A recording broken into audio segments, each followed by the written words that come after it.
بسم اللہ الرحمن الرحیم أشهد أن لا إله إلا الله وحده لا شريك له ونشهد أن سيدنا وسندنا ونبينا وشفيعنا وهادينا ومرشدنا ومولانا محمدا عبده ورسوله أرسله بالحق بشيرا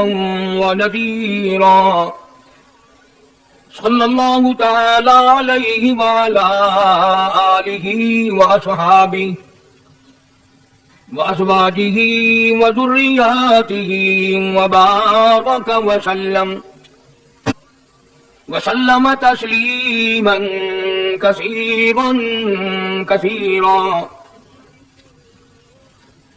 أما بعد فأعوذ بالله السميع العليم من الشيطان الرجيم بسم الله الرحمن الرحيم ألف لام ميم أحسب الناس أن يتركوا أن يقولوا آمنا وهم لا يفتنون ولقد فتنا الذين من قبلهم فليعلمن الله الذين صدقوا وليعلمن الكاذبين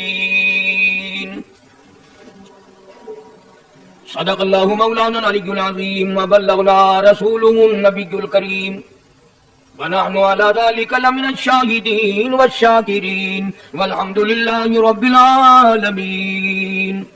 اللهم صل على محمد وعلى آل محمد كما صليت على إبراهيم وعلى آل إبراهيم إنك حميد مجيد اللهم بارك على محمد وعلى آل محمد كما باركت على إبراهيم وعلى آل ابراہیم انک حمید مجید کے 20ویں سپارے سورۃ عنکبوت کی ابتدائی آیات ہیں. پروردگار عالم نے سارے کلام پاک میں اپنی توحید، وحدانیت، خدا کی ذات بے مثل بے مثال، اس کی ذات میں، اس کی صفات میں کوئی شریک نہیں،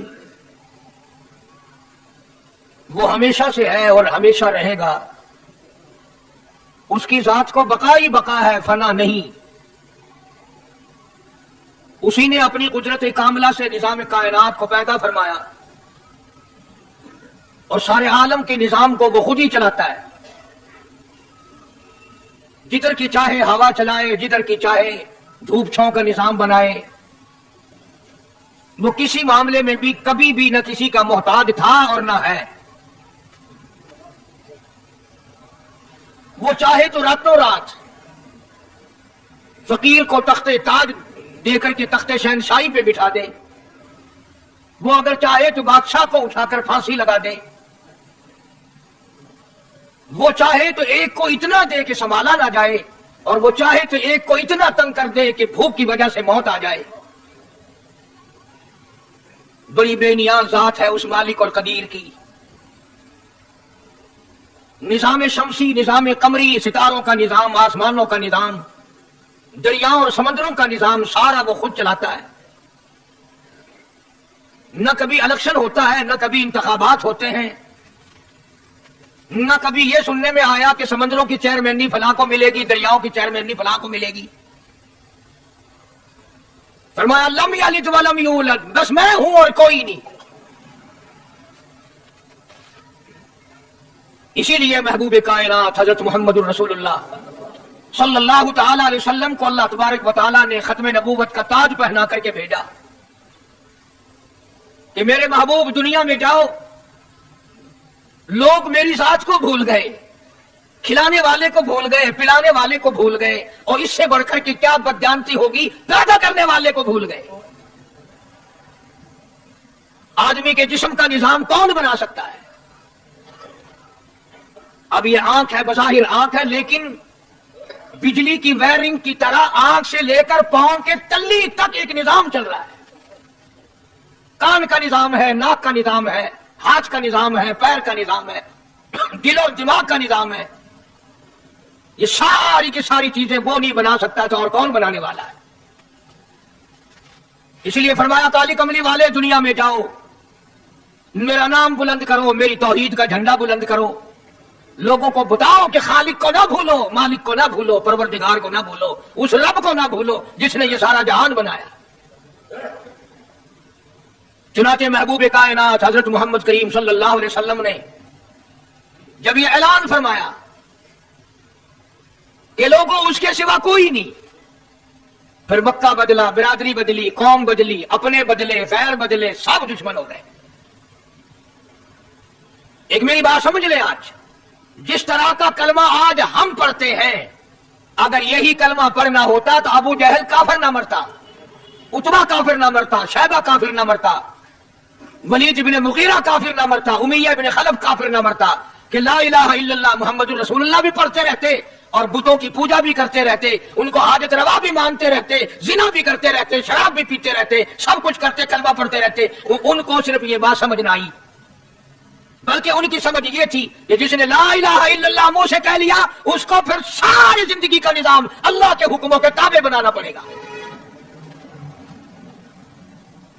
جس نے لا الہ الا اللہ پڑھا، پھر وہ اپنی مرضی سے کھا نہیں سکتا،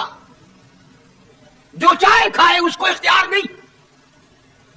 جس نے یہ اقرار کر لیا کہ اللہ کے سوا کوئی معبود نہیں، وہ میرا رب ہے، وہ میرا پروردگار ہے، اب اس کو اختیار نہیں کہ وہ جو چاہے کھائے، بکری کھائے گا، گائے کا گوشت کھائے گا، بھینس کا گوشت کھائے گا، مرغی کا کھائے گا، کتا نہیں کھائے گا، سور نہیں کھائے گا۔ اسے خود اختیار نہیں ہے، جو چاہے کھائے۔ اسی طرح جس نے کلمہ پڑھا، وہ پینے میں خود مختار نہیں، یہ جو چاہے پیے، پانی پیے گا، سوڈا پیے گا، لسی پیے گا، شربت پیے گا، چائے پیے گا، شراب نہیں پیے گا، پیشاب نہیں پیے گا، حرام نہیں پیے گا، اختیار ختم۔ جب کھانے میں ہم مختار نہیں، اپنا اختیار نہیں رکھتے، پینے میں ہمیں اپنا اختیار نہیں، پہننے میں ہمیں اپنا اختیار نہیں، چلنے پھرنے میں ہمیں اپنا اختیار نہیں، اللہ کے حکموں کی تابع داری کرنی پڑے گی۔ آج یہی بات قرآن کریم نے تمہارے سامنے رکھی ہے، اور بھولے ہوئے مسلمانوں، خدا کا ہم پر کتنا بڑا کرم ہے کہ سفیداری ہو جاتی ہے، قبر کے قریب ہو جاتے ہیں، اللہ پاک بار بار قرآن پھر سامنے لاتا ہے، اور مان جا، مان جا، اب بھی مان جا، اب بھی مان جا۔ فرمایا الف لام میم احسب الناس،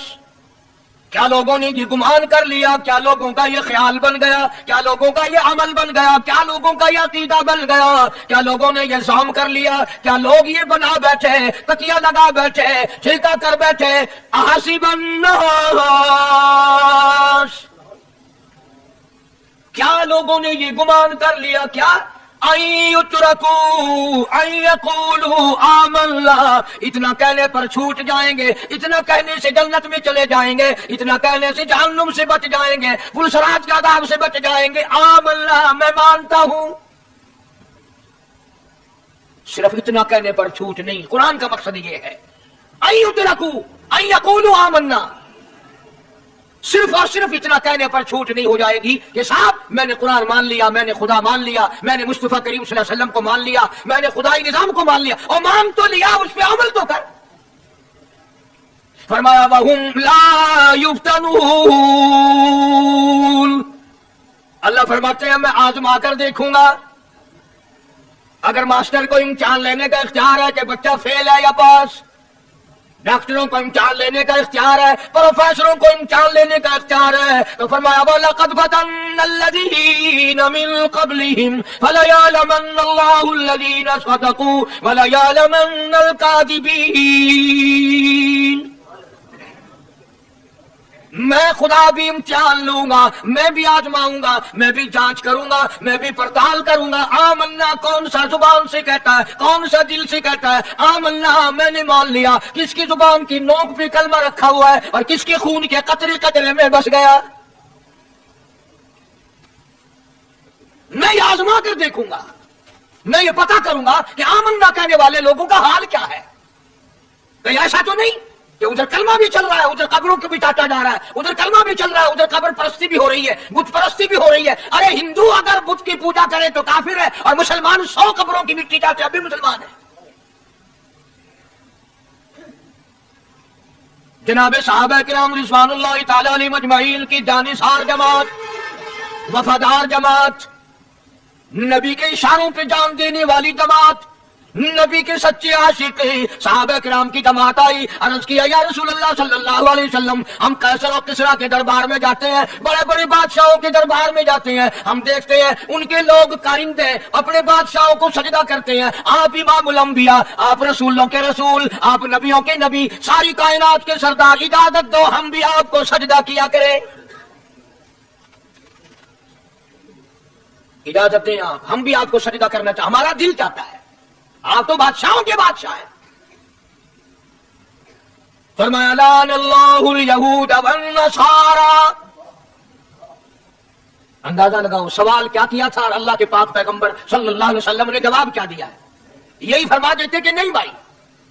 بلکہ مثال دی پچھلی، لعن اللہ الیہود والنصارى، اللہ تعالیٰ نے لعنتی بنا دیا یہود و نصارہ کو، کیوں؟ اتخذوا قبور انبیائہم مساجدا، انہوں نے اپنے نبیوں کی قبروں کو سجدہ گاہ بنایا، اس لیے ملعون بن گئے، لعنتی بن گئے کہ انبیاء علیہ الصلوۃ والسلام کی قبروں کو سجدے شروع کر دیے۔ چلو یہاں پہ بات ختم ہو جانی چاہیے تھی، اتخذوا قبور انبیائہم مساجدا۔ مالک کائنات کی حضور میں رحمت صلی اللہ تعالی علیہ وسلم نے جھولی پھیلا دی۔ صحابہ کرام نے ایک سوال کیا، اللہ کے پاک پیغمبر نے اس کا جواب دے دیا، بات ختم ہو گئی، لیکن اللہ کے پاک پیغمبر نے اس بات کو اتنا پختہ کر کے دکھایا اور یہ ثابت کر دیا، میرے صحابہ تم نے سوال کیا میں نے جواب دے دیا، آگے رب کی حضور میں جھولی پھیلا دی۔ الہ العالمین تیرے دروازے پہ میرا سوال ہے، اللہم لا تجعل قبری اصنام، مولا میری قبر کو سجدہ گاہ نہ بننے دینا، تجھ سے دعا مانگتا ہوں میری قبر کی سجدہ گاہ نہ بنے، میری قبر کو لوگ بتوں کی طرح سے نہ مانے۔ لوگ آج ایک بات کرتے ہیں کہ جی ہم نے اپنے باپ دادا کو یوں کرتے دیکھا، آپ قرآن ماننے یا دادا پر دادا کو ماننے؟ محبوب کائنات حضرت محمد کریم صلی اللہ تعالی علیہ وسلم نے جب قوم کے سامنے اللہ کا قرآن رکھا، یہی جواب انہوں نے دیا، وَإِذَا قِيلَ لَهُمْ تَعَالَوْا إِلَىٰ مَا أَنزَلَ اللَّهُ وَإِلَى الرَّسُولِ، مکے والے کہتے تھے او اللہ کے نبی خدا کی بات مانے، قرآن مانے، رسول کو مانے، ما حسبنا ما وجدنا علیہ آباءنا، یہ اس رستے کو ماننے جس پر ہم نے اپنے بڑوں کو دیکھا، اپنے باپ دادا کو دیکھا، اس رستے پہ چلے یا قرآن کے رستے پہ چلے۔ ظاہر بات ہے ساری برادریاں غلط، ساری رسومات غلط، ساری لغویات غلط، ساری خرافات غلط، سارا جہان کوڑا کالی کملی والا سچا، سارا جہان جھوٹا، خدا کا قرآن سچا، خدا کی ذات سچی، خدا کا فرمان سچا۔ پتہ نہیں کتنے لوگ رسمیں بنا بنا کر کے تباہ ہو کر دنیا سے رخصت ہو گئے۔ میں یہ کہتا ہوں بچہ پیدا ہوا، اللہ پاک نے کسی کو اولاد دی، بڑی نعمت ہے۔ اب بیٹا باپ کا ہے یا ماں کا ہے؟ سنو میری بات، اس ماں اور باپ کو نام رکھنے کا اختیار تو ہے، لیکن ایسے نام رکھنے کی اجازت نہیں جو مسلمانوں کے خلاف ہوں۔ تم تو اپنے بچوں کا نام رکھنے کے بارے میں بھی اختیار نہیں رکھتے، حالانکہ اولاد تمہاری ہے۔ تم اپنے بچوں کی پرورش کے بارے میں بھی خود مختار نہیں۔ اللہ کے پاک پیغمبر صلی اللہ علیہ وسلم نے حکم دیا جب بچہ پیدا ہو سجے کان میں اذان کہو اور کھبے کان میں تکبیر کہو، یہ ثابت کر دو اذان تیری ہو گئی، تکبیر تیری ہو گئی، اب تیری زندگی 50 برس کی ہو، 100 سال کی ہو، بس اتنا وقفہ رہ گیا کہ تکبیر ہو چکی اور اللہ اکبر نیت بندنے کی دیر ہے۔ ظاہر بات ہے لوگ آج کل لکھے پڑے اعتراض کرتے ہیں کہ ہماری سمجھ میں بات نہیں آتی، دین نہیں سمجھ میں آتا، قرآن سمجھ میں نہیں آتا۔ اب بتاؤ یہ بچے کے کان میں جو 3 دن کا بچہ ہے اس کے کان میں جو اذان آ رہی ہے اس کا کوئی بظاہر فائدہ ہے؟ جب 80 برس کا بوڑھا اذان سن کر مسجد میں نہیں آتا تو یہ بچہ بچارا اذان سن کے کیا کرے گا؟ جب لوگ اذان سن کر کنجری کا گانا بند نہیں کرتے، اذان سن کر بدماش اور بدکار عورتوں کے گانے اور فوج بند نہیں کرتے، دکان نہیں چھوڑتے، گھر سے اٹھ کر اللہ کے دربار میں بلائے ہوئے نہیں آتے، تو اب بتاؤ اس بچے کے کان میں اذان دینے کا کیا فائدہ؟ ظاہر ہے کہ یہ بات کہنی پڑے گی کہ حکم ہے محمد عربی صلی اللہ علیہ وسلم کا، اسے پورا کرنا پڑے گا، بظاہر فائدہ نظر آئے یا نہ آئے۔ ہم ظاہری فائدے کے پابند نہیں، ظاہری فائدوں کے مفاد کے ہم پابندی نہیں۔ اس لیے میں نے عرض کیا کہ ہم لوگ کسی بارے میں بھی اختیار نہیں رکھتے، سارا دن پانی پیو روٹی کھاؤ، لیکن جب روزہ رکھ لو گے تو اب روٹی کھانے گناہ، پانی پینا گناہ۔ یہی بات میں ثابت کرنا چاہتا ہوں کہ ہم لوگ اختیار میں نہیں ہیں، آزاد نہیں ہیں جتنا ہم نے اپنے آپ کو آزاد سمجھا ہوا ہے۔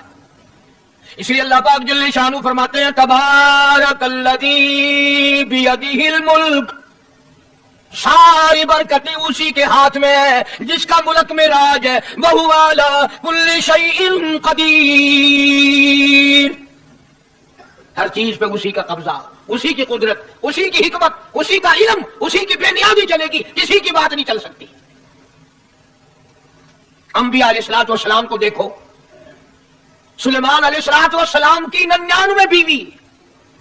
ایک پیغمبر اور ایک بادشاہ، اتنا بڑا بادشاہ کہ ہوا تخت اڑائے پھرے، ہوا تخت اڑائے پھرتی ہے سلیمان علیہ السلام کا، سر پہ تاج نبوت ہے، نیچے تخت شہنشاہی ہے، ہوا تخت کو اڑاتی ہے، جہاں سلیمان علیہ السلام چاہتے ہیں ہوا اتار دیتی ہے، اور جہاں چاہتے ہیں ہوا اڑا کر لے جاتی ہے، اور پانی کا پتہ لگانے کے لیے پرندے موجود ہیں، جن تابع، انسان تابع، پرندے تابع، چرندے تابع۔ مقام اتنا اونچا، بادشاہت بھی دے دی، نبوت بھی دے دی، پیغمبری بھی دے دی، اور اتنی بڑی عظمت بھی دے دی، اور حال یہ ہے کہ 99 بیویوں میں سے ایک انگل کا بچہ پیدا نہیں ہوا۔ دیکھیے اس کی بے نیازی، بادشاہ میں نے تجھے بنا دیا، نبی میں نے تجھے بنا دیا، ہوا تخت تیرا اڑائے اڑائے پھرے گی، پوری دنیا میں تو پھرے گا، بادشاہ تیری، نبوت تیری، رسالت میں نے تجھ کو دے دی، پیغمبری میں نے تجھ کو دے دی، جا میری مرضی اولاد نہیں دیتا۔